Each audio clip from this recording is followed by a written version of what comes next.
Today is story time. More specifically, our story of how we got back into debt again for the second time in our lives.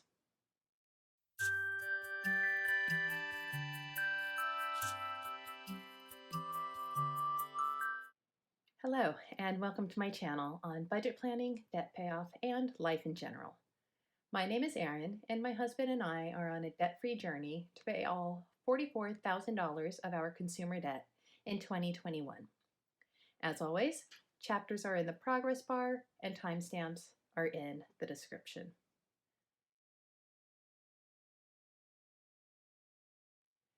Today is a video I have been hesitating to make. Well, actually, that's not true. I've made it a few times, but I've chickened out on posting. And that is our debt story, how we got here. And not because I am embarrassed, well, I sort of am, but more because it really seems so insignificant compared to our previous journey and the journey of others. And I know that everyone is different, and I know that social comparison is bad, but that doesn't mean that I don't still engage in those behaviors. That's just human nature. But for us, we were debt-free since 2015. And I was reminded of this when I was cleaning out my office at the end of December, and my little attempt at budgeting. We had paid off $187,896 in debt, of which $104,000 was just my undergraduate and graduate degree student loans. When we were still paying it off when we moved to Australia, these were all of the credit cards that we had at that time. Well, by the time we moved here, we had paid all of them off and we were down just to our student loans. But I kept them as a reminder to not do it again. That's a story I like the ending of. I like that story of our first attempt at facing our finances. 2007 was when we first found Dave Ramsey. First time that we actually started listing things out. I was hooked. I was in. I was all in. We were gazelle intensity. We didn't know we were going to be moving at the time, but that really helped because at the time when we moved to Australia, the Australian dollar was stronger than the US dollars. That was our focus for 9 years. And we celebrated when the debt was gone and we swore that we would never go back. We lied.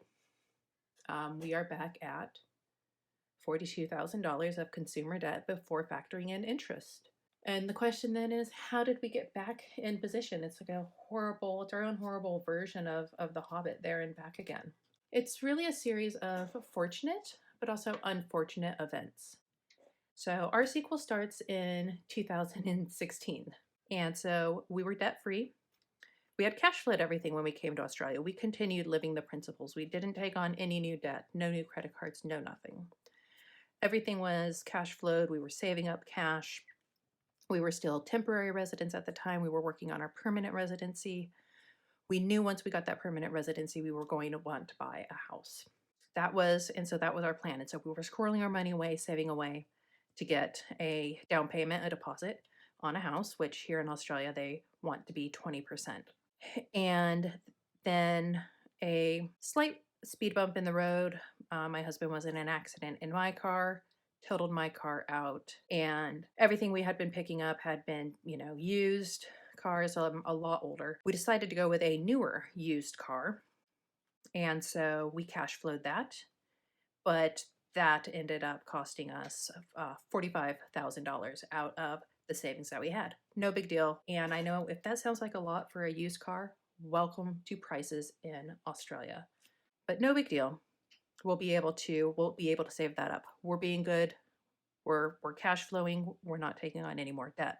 We got our permanent residency in 2016. We knew we were now not financially in the position we wanted to be for purchasing a house. However, we got contacted by a friend. New development going up, out about 10 minutes away from the beach. 1,000 square meter plot, single level home. Those were all the things that we were looking for. Now, living near the beach here, extremely expensive. You want within a couple blocks of the beach, you better have between $1.5 and $2.5 million to fork out. But a little bit further away can sometimes be a bit more affordable. We had been estimating anywhere between $600,000 and $700,000 that we would be spending on a house. We also wanted to be a bit further away because the closer you get to the city, the smaller the lots get. Okay, we'll go take a look, but we really can't get anything right now. Go out, take a look at it, and seriously, well, we look at the plot and we look at the plans because it hadn't been built yet, and it is like it ticks all of the boxes, and it was below what we thought we were going to be spending. It was actually under $500,000, and it was listed at 445. The catch was there was only one left. These were selling really quickly. I could see why. Yes, longer commute into work, but I'm by the beach. I'm a beach girl as long as I can live by the beach. I'm a happy camper, and our beaches here in Australia are absolutely gorgeous.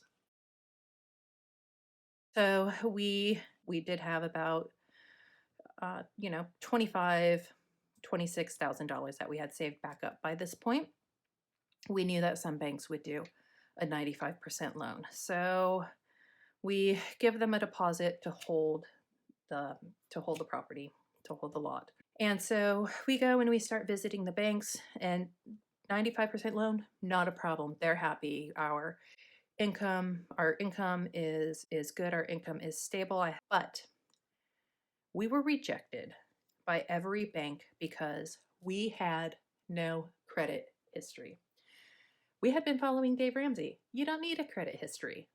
Pay cash for everything. Be able to show that you have money saved up. That's enough. Not in Australia.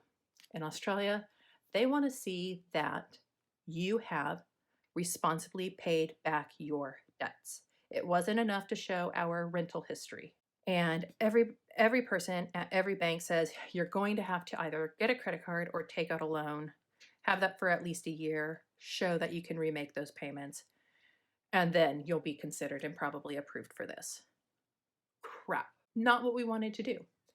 And they also told us, and at your level, it needs to be a higher amount because you make more money. So it would make no sense to have something like a $5,000 or a $10,000 loan. We can finance you up to $50,000. Boy. So we went back to our bank and had a talk with them, said, okay, what is probably the minimum amount that we'll need to borrow? We could just pay it off right away and get it done. And he's like, you really can't pay this off in, 1-2 months. We figured, get the money, pay it all right back. It's done. Because you're going to have to make payments for at least a year. It was probably around $43,000. We can set up a 1 year, but if you're thinking of paying it off early, it would look really good if you did a longer term, so maybe 5 years. And then if you pay it off early in between, that looks extra good on your credit. Fine. Okay. We'll pay everything off as we go. That was the intention. Didn't work that way. So we left that morning with a $43,000 loan. So that was our very first debt. It was just under $45,000, so $44,926 at a beautiful interest rate of 21%. And we had a monthly payback of $1,096. But it's going to help us so that we can get approved in a year. As we are heading home after getting this loan, we decide, hey, let's check with one more bank in the morning just to see what they have to say. And so we went to that bank.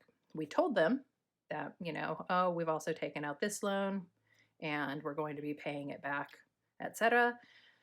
And they go, okay, we'll finance you. We'll finance you at 95%. Obviously, you're going to have to carry lender's mortgage insurance, blah, blah, all of that. Whoa, really? Just like that, huh? Okay. That got us our home mortgage for $427,195. So this was our second debt just in 2017 alone. We were financed at 4.67% with a minimum payment per month. actually pay fortnightly, but per month of $2,184. Caveat, because we were getting the bare bones, the house was not going to come with any of that additional stuff that you normally like to have with a house. A fence, a yard, the landscaping, a few other things. And we could not any longer put that cost, that price, into the mortgage, which is what we had thought we would be doing. So guess where we put it? On that loan. We now had payments on a loan, payments on a mortgage, house being built. It took about 9 months.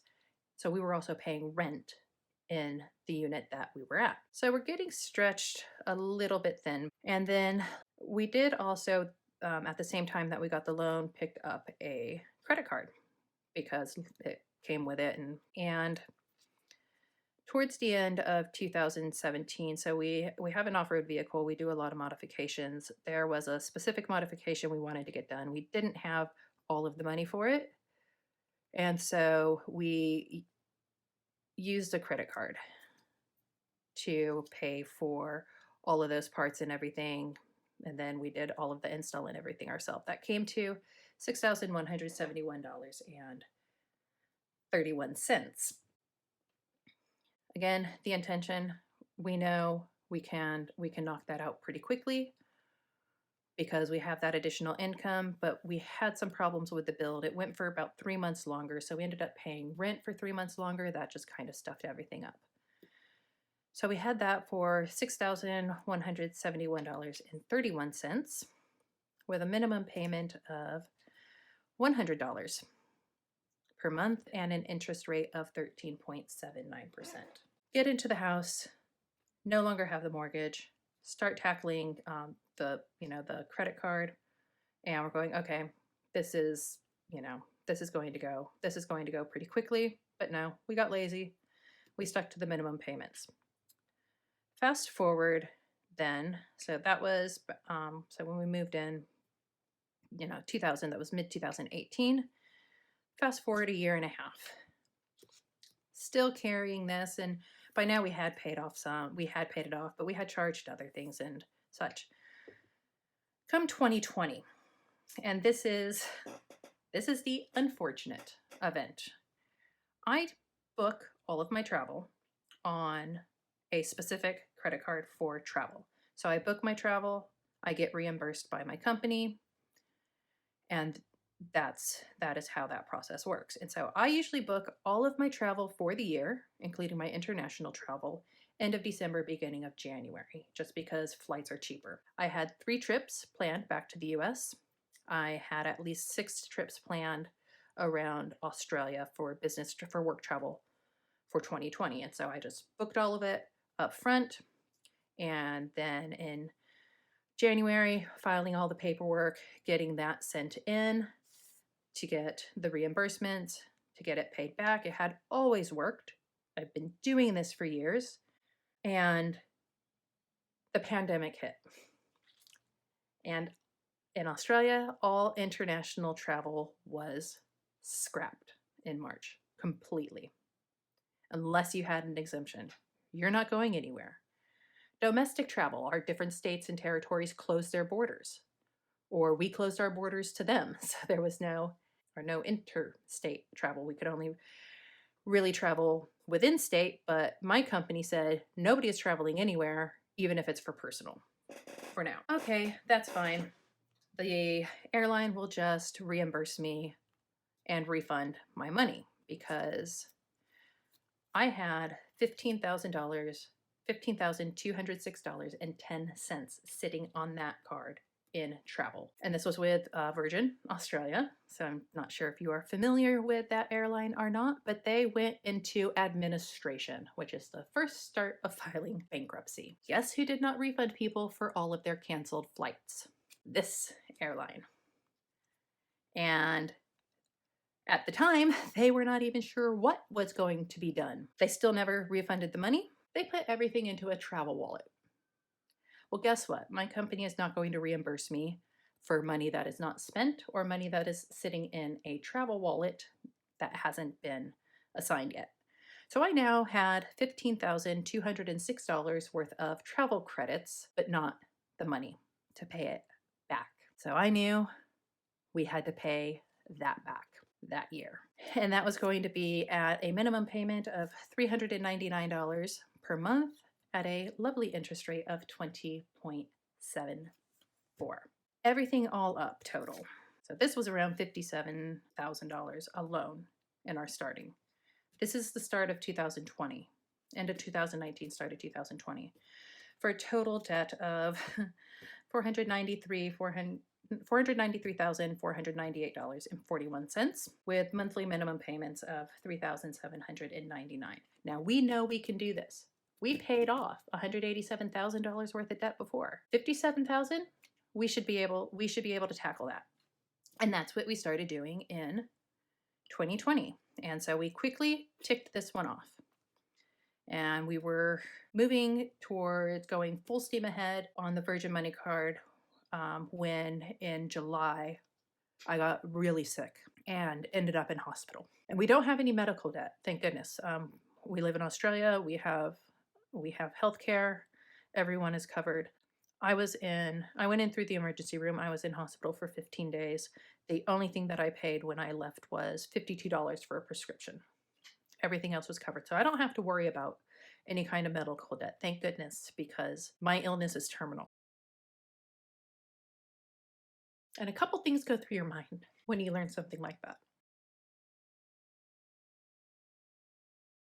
A lot of people say you can't take it with you when you go, but my husband's names are on these cards too. And we debated it. Our debt was manageable. We were doing okay. We didn't have to be full steam ahead. We would be able to go and do all those things we wanted to do. It only took about 2 months to realize that wasn't the best approach. Now, there were some things that we did have to purchase that were necessary to assist me and my new life. So we kind of stopped fast tracking. We did take a couple of trips because, hey, we can now do travel within state, and we don't pay for any of our travel, so may as well use that up, huh? And we did that for a couple months, and as I said, our debt was manageable, but I realized I do not want to have manageable debt. I want to have zero debt. And so that's when we decided we're really just going to attack this. And we're going to attack it going forward. And that's when our plan for 2021 started coming together. This is when we sat down, we started putting everything together, finding out where we are. By the end of 2020, we had paid off one of the cards. The other one was down to $12,216. The loan was coming down below $30,000, and the mortgage to $404,000. And in 2019, we actually paid off 28% of our debt. So we started off at $57,222, ended at $41,211. So we had paid off $16,000. Now we knew that that was going to be a minimum that we would pay, that we could. Let's bump it up some, see if we can't do more. And that is what we've planned for. So starting this year, our starting point is $12,216 on our credit card. We have since done a balance transfer on that. So we're at 5.99% instead of that 20.74%. That's going to help. Our loan is at 17%. So it has actually come down from the 21% when we first got it because it's a variable rate. So that is sitting at 17% still. And our mortgage, we switched to a fixed rate for the next 4 years, because we can do that here and then it reverts back to variable. So we're at 1.99%. So 273,1096. Our minimum now on the mortgage is $1,598. We'll eventually pay extra on it. So we've dropped the amount that we have to pay each month. From $3,500 to $2,900. That should get us to where we need to be by the end of the year, to where we will be again consumer debt free. Again, not to go back. It's not $187,000 like we did once before. It's much less, but we were able to do it before, and we can apply all of the same principles, all of the same steps that we did before to get it knocked down again. And so I'm just documenting the entire process for a number of reasons, but mainly accountability and showing that it is better to have no debt than even manageable debt, regardless of your income level. There's no difference in the process we're taking than people who are in lower income levels. There are people that are much higher income levels than us that are doing the same thing. And then there's people across the entire spectrum that aren't doing anything at all. I want to be back in that category of being debt free again. So this is the start of our sequel. Yeah. So if you've made it this far, thank you. If you have something to say, drop it in the comments. If you enjoyed this video, give it a like. If you're intrigued by our journey, go ahead and subscribe. It'd be nice to have people join us. As always, choose kindness, show gratitude, and keep a positive mindset. And I will see you in the next video.